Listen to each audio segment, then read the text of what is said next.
nosotros vamos a ver la hormona. Entonces, el eje, ¿cierto?, parte con GnRH, que es la hormona liberadora de gonadotropina, ¿cierto? Y esa hormona estimula a la adenohipófisis para producir FSH y LH. Ya.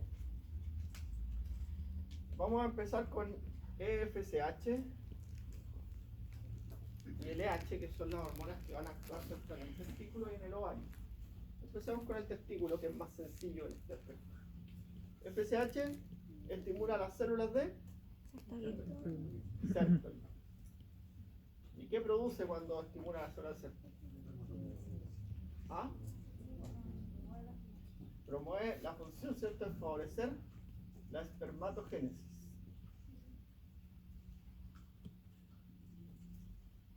Ya. Y a ver si ustedes que la célula de Sertoli es como, está en el epitelio germinal, que es como una cosa así rara, ¿cierto? Y aquí están los diferentes estadios de los espermatozoides. Hasta que se desprenden cuando ya tienen todos sus elementos, ¿cierto? Y van al epidídimo donde terminan de madurar. ¿Ya? Entonces, lo que hace la célula de Sertoli es entregarle factores de diferenciación. Eso es lo que hace. ¿Ya? ¿Pero qué más hace la célula de Sertoli? ¿Qué secreta además? Inhibina. ¿Cuál inhibina? ¿La? Inhibina B. Ya que es más abundante en el hombre. ¿Y esa inhibina qué hace?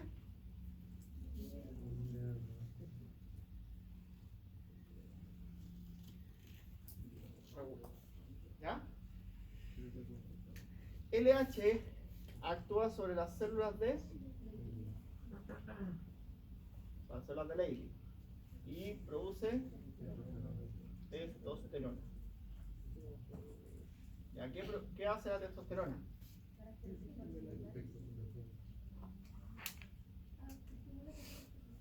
Ya, aumenta la síntesis de proteína. Ya, con eso produce efecto anabólico. ¿Sí? Favorece, ¿cierto?, el engrosamiento de la voz. Se ponen más rígidas las glándulas, o sea, las cuerdas vocales. Favorece. ¿Qué más favorece?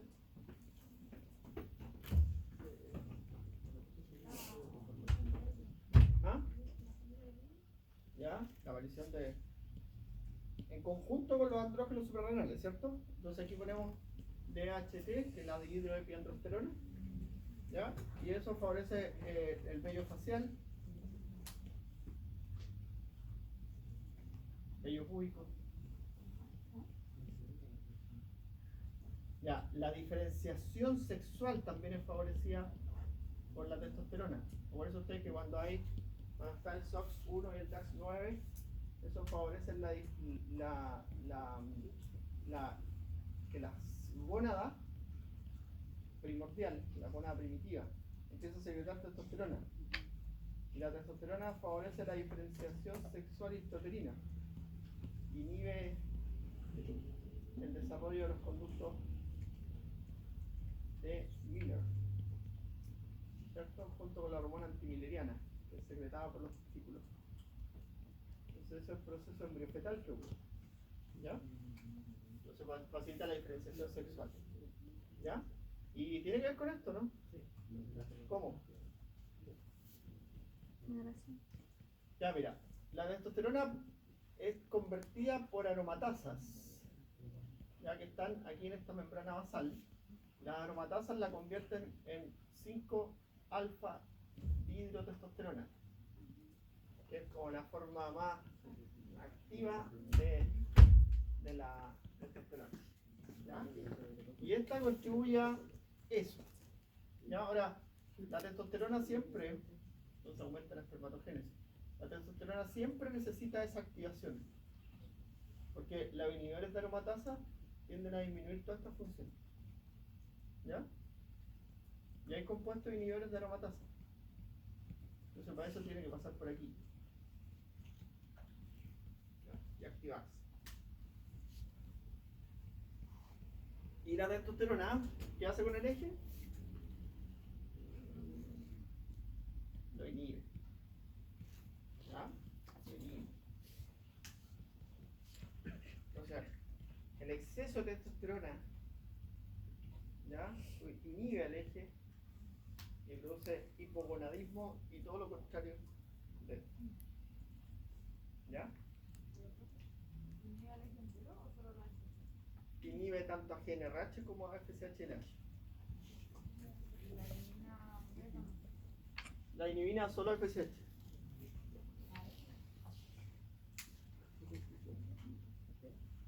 Ahora, eso es súper importante, ¿eh?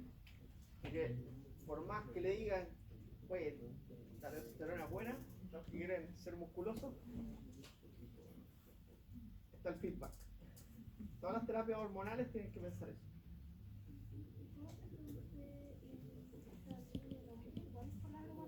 ¿Cómo?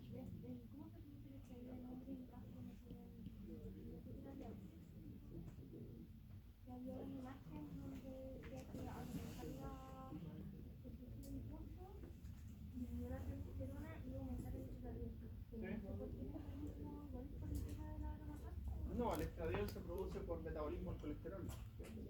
Directamente, entonces se sobreexpresan las enzimas mitocondriales que producen estrógeno. Son enzimas mitocondriales, las 6P en esa cascada grandota que vieron ustedes, donde se producen todas las hormonas esteroidales. ¿Ya? O sea, y esas hormonas son las responsables de esto, porque el estrógeno obviamente va a inhibir. ¿Ya? Igual como pasa en la mujer con la testosterona. A veces hay personas que lo hacen, no hay que conocer esa realidad, y se inyectan testosterona a mujeres. Y inhiben el eje. Y producen menos estrógeno. Tiene un estado de hiperandrogenismo que la lleva a desarrollar síndrome ovario poliquístico. ¿Ya? Eso. Ya.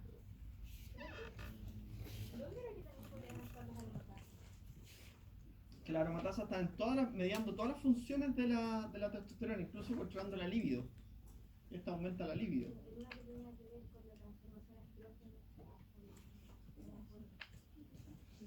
No, la aromatasa siempre lo que hace es activar la testosterona. ¿Ya? Convertirla en el 5-alfa dihidrotestosterona. Ya.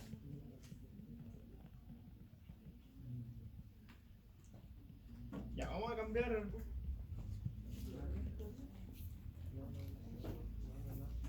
En la mujer, ¿cierto? Vamos a mirar el eje, lo vamos a borrar completo porque tenemos que verlo en la mujer.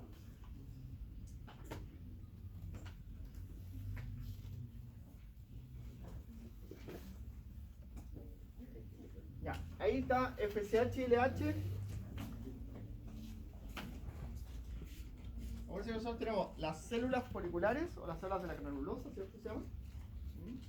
Y las células de la teca. ¿Ya? Entonces vamos a poner células de la teca y células de la granulosa. ¿Ya? Ya. ¿Quién actúa sobre cuál? FSH, ¿sobre cuál actúa? ¿Sobre? ¿Y qué produce? Estrógeno. ¿Ya? Produce estrógeno. Y LH actúa sobre la teca y produce primero, inicialmente,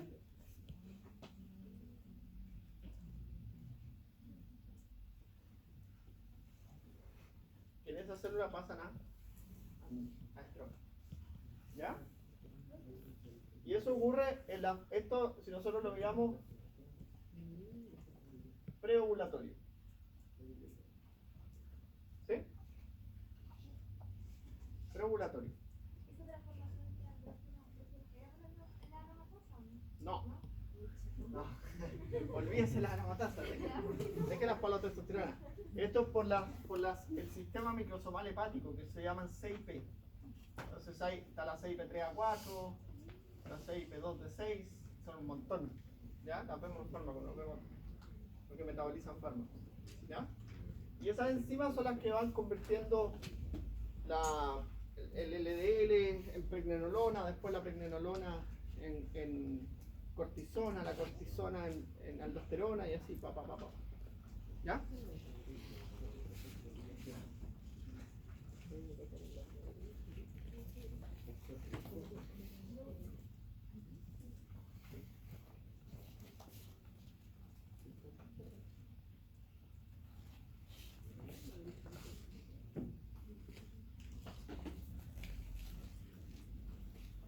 Eso es el periodo preovulatorio. Y después de la ovulación, o el post-ovulación,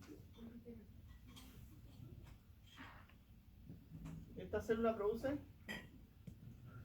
progesterona. Y esa sigue produciendo estrógenos, pero una parte de los estrógenos se convierte en progesterona.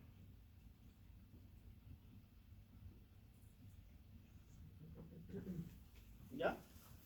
Y esa es la dinámica de producción. Ahora, ¿estas producen inhibina o no? Sí. ¿Cuáles producen inhibina? Las de la granulosa. Y aquí hay que tener cuidado porque la inhibina B, cuando van creciendo los folículos, es principal.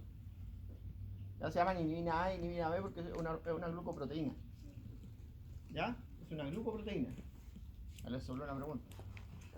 ¿Qué es la inhibina? Una glucoproteína. ¿Ya? Algunos piensan que es una hormona esteroidal. Y esa es una buena pregunta, ¿cierto? Entonces, es una glucoproteína que tiene dos cadenas, alfa y beta. ¿Ya? Entonces, cuando el loop está en la cadena alfa se llama A, y cuando el loop está en la cadena beta se llama B. Así es la historia. ¿Ya? Cuando los folículos están creciendo, se produce principalmente inhibina B. Entonces, la inhibina B resulta ser más importante en la fase folicular. ¿Ya? Y luego se produce inhibina A, que tiene dos pics. Tiene un pic antes de la ovulación, ¿sí? Y tiene un pic en el periodo lúteo. ¿Ya? O sea, es como así, ¿verdad? Ahí tienen, ¿cierto? ¿Cuánto dura el ciclo menstrual?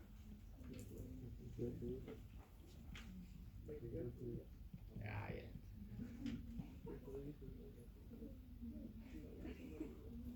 ¿Cuándo ocurre la ovulación?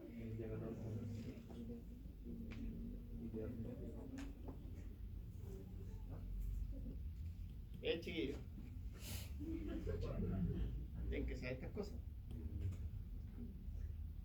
Esto es responsabilidad compartida, así que tienen que saberlo ustedes. ¿Ya?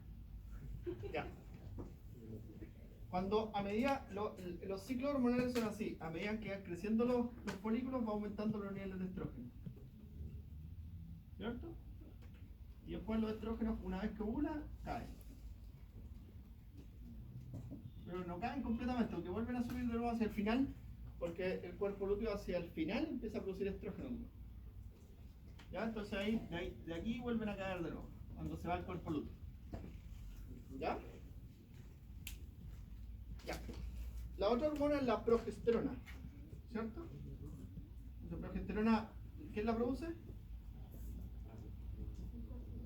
Cuerpo lúteo. De hecho viene desde acá, viene así.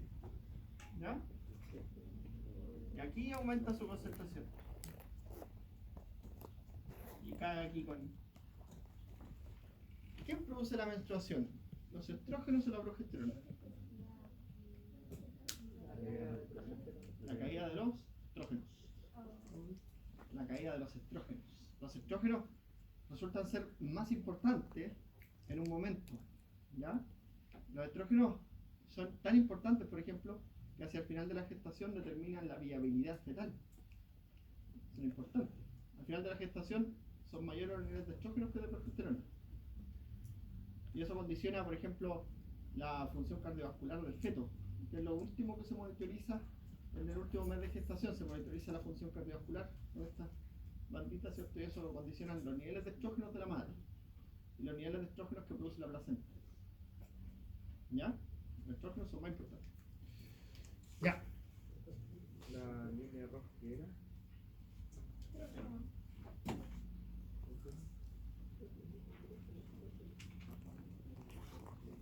Estrógeno y progesterona. ¿Ya? Y aquí, en el día 14, ¿qué se produce? El LH. ¿Ya? El pic de LH. Y eso es lo que produce la ovulación, ¿cierto? Ya. La ovulación ocurre después del pic de LH.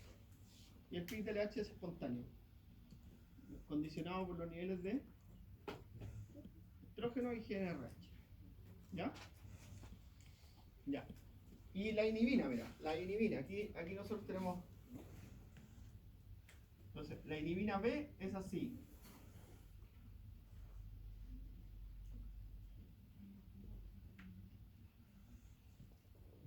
Inhibina B. ¿Ya? Y la inhibina A es así.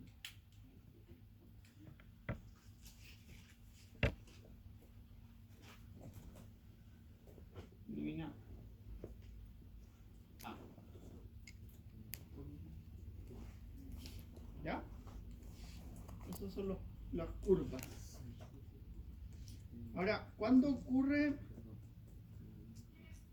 O ¿cuándo, aproximadamente, cuándo se produce la luteólisis?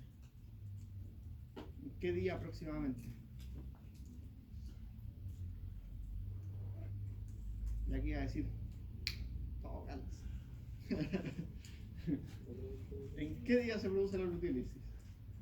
¿Y por qué se produce la luteólisis? Porque no hay plantación. La luteólisis se produce, ¿cierto?, por un mecanismo de la microcirculación. ¿Ya? Lo que hace el cuerpo lúteo, ¿cierto?, empieza a cambiar su irrigación y las células del cuerpo lúteo empiezan a producir prostaglandinas. Prostaglandina F2-alfa, que necesita receptores, y los receptores se expresan hacia el día 20. ¿Cuántas pastillitas tienen los anticonceptivos? 21. Comienza la luteólisis. ¿Ve? Entonces, por eso que los comprimidos estos son hasta aquí. Después se deja que el ciclo continúe completamente, ¿cierto? Y normalmente se produce la función hormonal normal, que es la deprivación hormonal y el sangrado por deprivación hormonal. ¿Ya?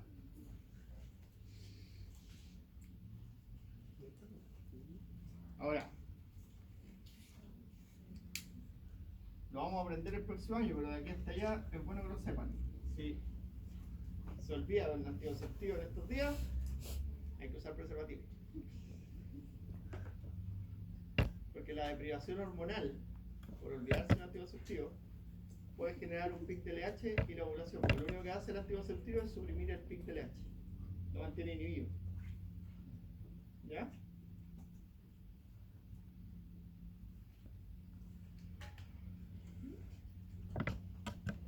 Normalmente la espera de esos compuestos son máximo 36 horas.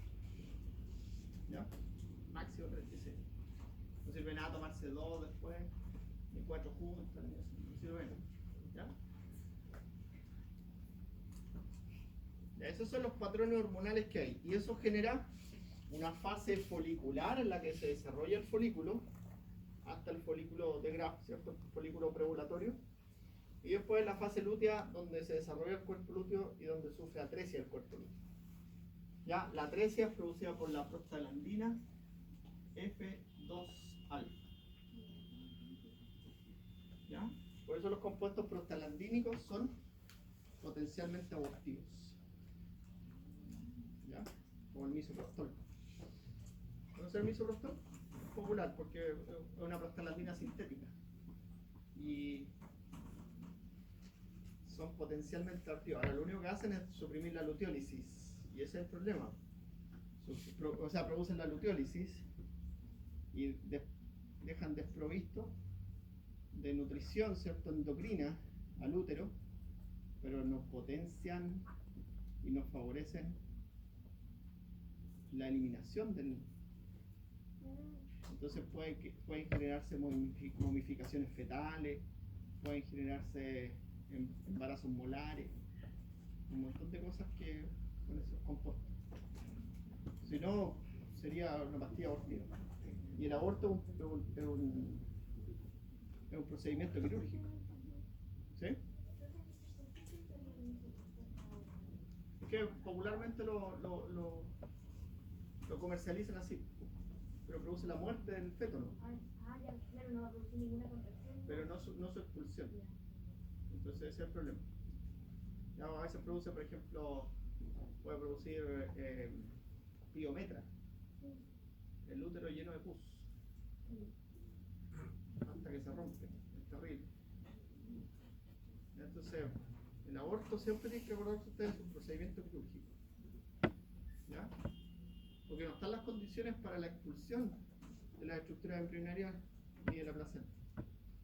Porque eso se genera con condiciones que avanzan hacia el final de la gestación. Por ejemplo, la placenta se va calcificando hacia el final de la gestación, se liberan glucocorticoides que ayudan al desprendimiento de la placenta, ¿ya? Y además se libera oxitocina que ayuda a la contracción del útero.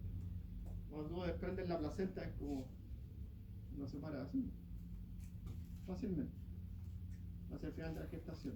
En los cotileadores se para fácilmente, pero si intentas hacerlo en la gestación temprana no se puede, se rompe el tejido. ¿Ya? Entonces se paran así como deditos, como interdigitación. ¿Ya? Hay sangrado, obvio, porque es endotelio corial, ¿cierto? Se rompen algunos vasitos. ¿Ya? Ya. Incluso el pigmento que hay ahí es biliverdina. Cuando hacia el final de la gestación, porque se metaboliza la hemoglobina antes del parto. Entonces es biliverdina. Entonces son como verdes los vellosidades. ¿Ya? Es totalmente distinto. Ya. En la fase folicular, ¿cierto? Aparte del desarrollo del folículo, que eso lo tienen que ver en embriología, no lo veo yo. Hay un desarrollo del endometrio, ya que es proliferativa. Es proliferativo. Crece el endometrio, producto de los estrógenos.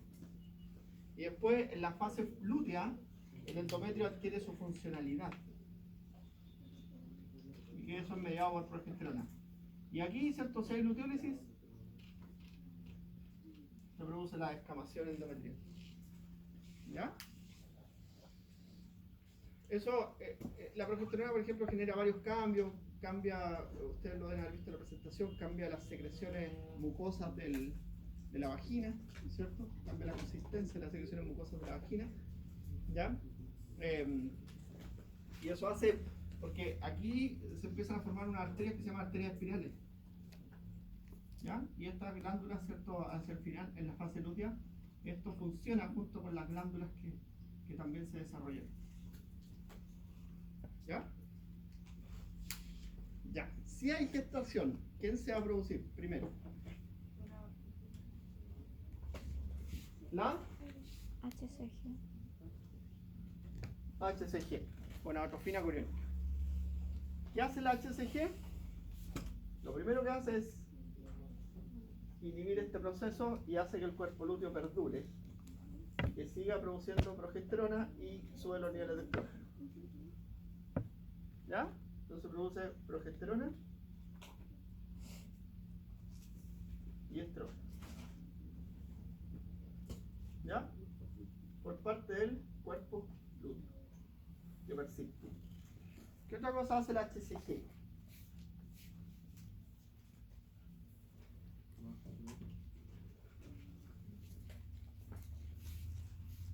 ¿Qué otra cosa hace la HCG?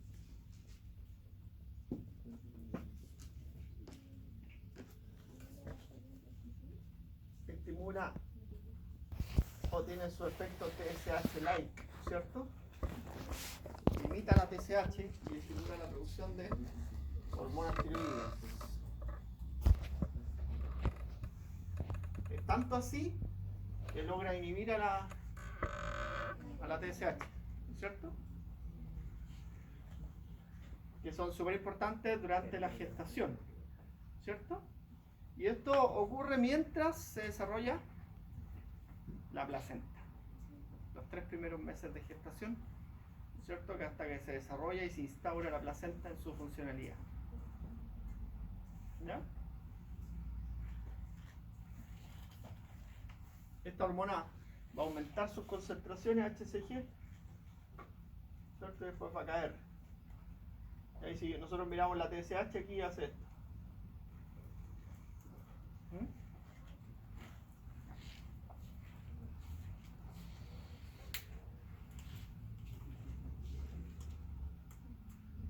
Ya, la placenta, ¿qué produce la placenta? Progesterona, que siguen haciendo lo mismo, ¿cierto? Manteniendo el ambiente uterino, favoreciendo la irrigación del útero, la permeabilidad del útero, ¿cierto? Todas estas cosas. Y durante la gestación, ¿cierto? También contribuyen a otras cosas. Esta, por ejemplo, contribuye a la respuesta al estrés durante la gestación, que es distinta. Contribuye al desarrollo de los alvéolos mamarios también, ¿sí? Vamos a nombrarlas, ¿no? Contribuye al desarrollo de los alvéolos mamarios, también contribuye a la tolerancia materno-fetal, que conversamos anteriormente. ¿Ya? Los estrógenos tienen funciones también que son súper importantes. Por ejemplo, van a empezar a cambiar el útero. Van a hacer que aumenten las uniones comunicantes en las células del miometrio y van a hacer que las células del miometrio sobreexpresen receptores de oxitocina, que son importantes para el parto. ¿Ya? Y también los estrógenos aumentan la función cardiovascular del feto. ¿Quién controla la función cardiovascular? Esto yo lo estoy hablando porque miren el reloj, estamos cerca de la hora. Yo sé que algunos tienen taller. ¿Quién?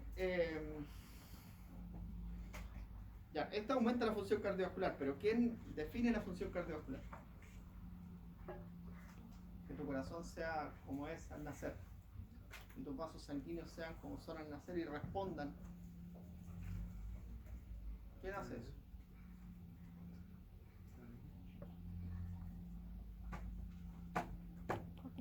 El cortisol y la adrenalina. El cortisol y la adrenalina tienen muchas funciones en eso. Por ejemplo, van a cerrar el conducto arterioso, van a cerrar la ventana oval, van a favorecer la síntesis de surfactante pulmonar. ¿Ya? Uno dice, la gente dice que el cortisol madura los pulmones. Ya, pero no puede decir eso usted, ¿ya? Digámoslo bien, Sócrates. Aumenta la síntesis de surfactante pulmonar en el último tercio de la gestación. ¿Ya? Aumenta la síntesis de surfactante pulmonar en el último tercio de la gestación. Lo otro, optimiza la función cardiovascular, apareciendo, ¿cierto?, hacia el final de la gestación, algo que es súper importante, la resistencia periférica. Los vasos sanguíneos son sensibles a diversos factores, se contraen y se relajan, y eso permite ser homeotermos, por ejemplo. ¿Ya? Que es algo súper importante cuando uno está en el útero 37 grados, 37,5 grados. ¿Ya? Y cuando nace se pone a los 20, 25 grados que hay, ya un cambio importante. Entonces, por ejemplo, estos contribuyen, al igual, ¿cierto?, a la utilización del tejido adiposo pardo para producir energía. ¿Ya? Profe, todo lo que dijo que el estrógeno igual lo hace la oxitocina, ¿no? No, la oxitocina, ¿qué hace la oxitocina? ¿Cómo se secreta oxitocina? ¿Qué gatilla el parto? A ver. Estimular. La infección del útero.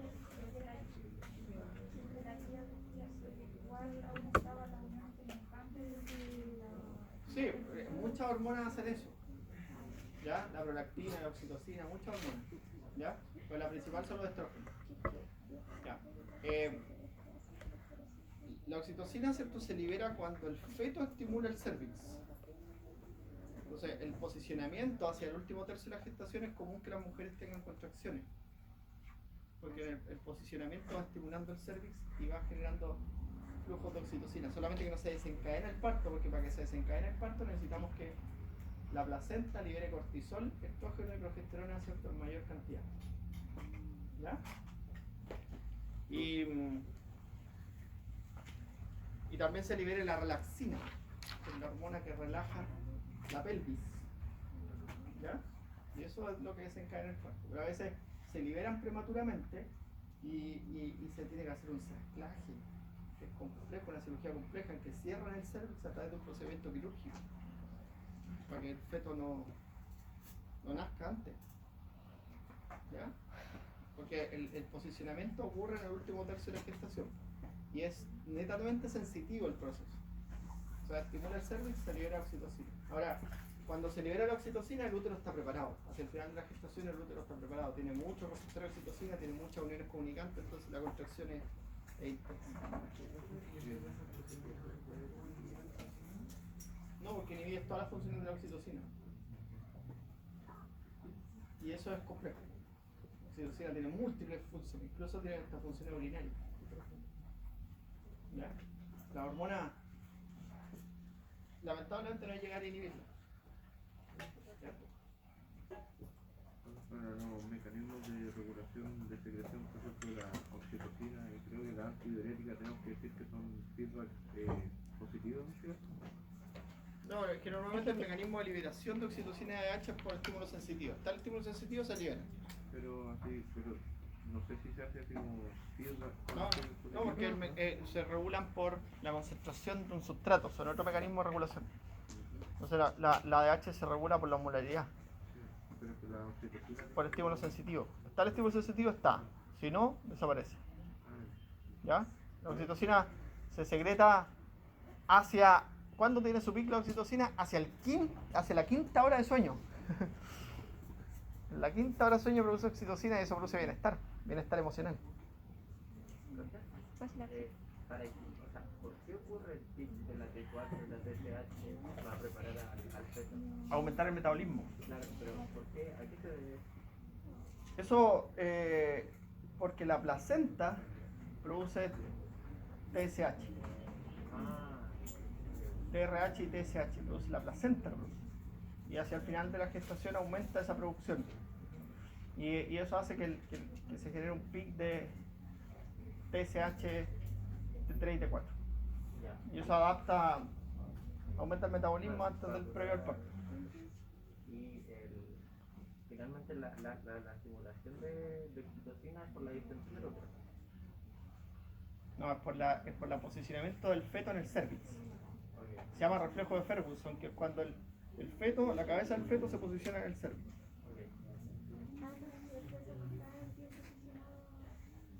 No hay contracciones correctamente.